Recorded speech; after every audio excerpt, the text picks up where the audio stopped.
2023 was a story about fiscal forces and monetary forces offsetting each other roughly equally. And if either one was winning, it was more the fiscal side. Bitcoin is from my analysis, more correlated with liquidity than any other asset that I track. If you don't really think central banking is the best framework to begin with, it's hard to evaluate how they're doing. It's not just the Fed deciding how much money exists. They're working with the Treasury to supply it. So it's not just them that caused it, although they contributed to it. Now, once inflation came, they pivoted and they got very tight, and which is generally what they're supposed to do. Don't forget to subscribe, crypto traders. Let's continue with the interview and the analysis of this one. And what I mean by that is that, throughout 2022, the Federal Reserve, as we all know, was tightening monetary policy. They were raising interest rates, they were reducing their balance sheet, and most assets had a very bad year in 2022. So stocks had a big problem, especially growth stocks. Bitcoin obviously went down a ton. Most other assets did poorly. Normally in those types of environments, bonds hold up pretty well, but even they went down. And so pretty much across the board, if you were not in cash or a small select set of idiosyncratic investments, just about everything went down. But by early 2023, we started to see a little bit of a reversal. In fact, it kind of started in late 2022, which is basically that the Treasury began offsetting some of that Fed tightening. In the landscape of 2023, the narrative predominantly centered around the interplay between fiscal forces and monetary forces, portraying a constant balancing act between the two. This delicate equilibrium painted a picture where the actions and impacts of fiscal policies were counteracted by the maneuvers of monetary policies. Amidst this intricate dance of economic forces, Bitcoin emerged as a standout player, uniquely tethered to the realm of liquidity unlike any other asset. Its pronounced correlation with liquidity levels distinguished it significantly from the broader spectrum of assets, marking it as an entity deeply intertwined with the ebb and flow of available funds. Furthermore, the traditional framework of central banking, long regarded as a cornerstone for evaluating economic performance, found itself under scrutiny. The effectiveness of this established framework in navigating the intricacies of the contemporary economic landscape was called into question, prompting a reevaluation of its efficacy in guiding economic trajectories. The narrative of 2023 painted a vivid canvas where the dynamics between fiscal and monetary forces dictated the economic narrative, with Bitcoin carving its niche as a beacon of liquidity, and the established central banking framework facing queries about its relevance in gauging economic performance. And so throughout 2023, the Federal Reserve has still been tightening. Rates are ending the year higher than they started. The Federal Reserve's balance sheet is lower than it started the year. So the Federal Reserve has, even though they've decelerated their course of tightening, they still are tightening. But what's different about kind of late 2022 and all of 2023 compared to the first 3 quarters of 2022 is that the Treasury is offsetting it, and they've done that in 2 primary ways. So from the fourth quarter of 2022 through the first 2 quarters of 2023, so that kind of 8-9 month period, they were drawing down their cash balance and pushing it back into the market. Partially that was because they had too much cash above their target, and then it accelerated because of the debt ceiling. So rather than emptying some of their cash into the financial system, they had to empty literally all of it up until the end of May of this year. And then the second stage was that the Treasury then had a choice. If they went back to normal operation, you'd have the Fed tightening and there'd be no offset. And we probably would have had a second stage of liquidity crisis. Instead, the Treasury said, okay, we're going to issue a ton of short duration bonds, T-bills, instead of the longer duration, or basically the overall ratio of debt issuance is going to be very much skewed abnormally much towards that short end. And what that did was allowed money that was sitting in the reverse repo markets, which is, for lack of a better word, it's kind of money that's like excess demand for T-bills. It's like excess cash that's sucked out of the banking system. It's kind of parked at the Fed, but not owned by the Fed. It's parked at the Fed. And issuing a ton of extra T-bills allowed that capital to come in back into the financial system.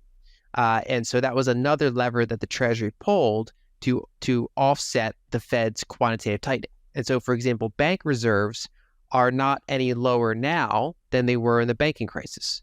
That kind of stress tested their lower end, and almost a year later, 10 months later, bank reserves aren't any lower, even though the Federal Reserve has still been tightening, and that's because the Treasury has used these other offsets to offset it. And so basically, the story over the past 2 years was, 3/4 of tightening overall, Fed tightening, and kind of a neutral Treasury, and then about 5/4 of roughly balanced Treasury and Fed actions. And so various global liquidity measures are higher now than they were in kind of the worst point, which was late 2022.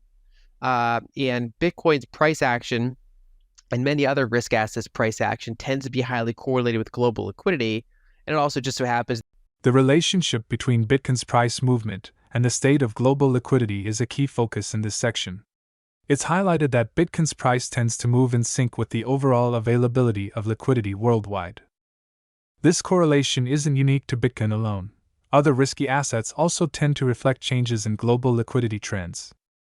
A significant point brought forth is the improvement in liquidity measures since late 2022. This improvement could potentially impact the trajectory of Bitcoin's price in the future. Understanding these correlations and improvements in liquidity measures is crucial for comprehending the factors influencing Bitcoin's value. The discussion underscores the tight link between Bitcoin's price behavior and the broader dynamics of global liquidity, emphasizing the recent positive developments in liquidity measures since late 2022, which could influence Bitcoin's movement in the times ahead. if you don't really think central banking is the best framework to begin with, it's hard to evaluate how they're doing. In terms of following their mandate, I think they're doing a fairly good job, at least in the past couple of years. I think they made missteps in 2020 and 2021 by not anticipating that inflation would come. I think they basically underestimated the quantity theory of money.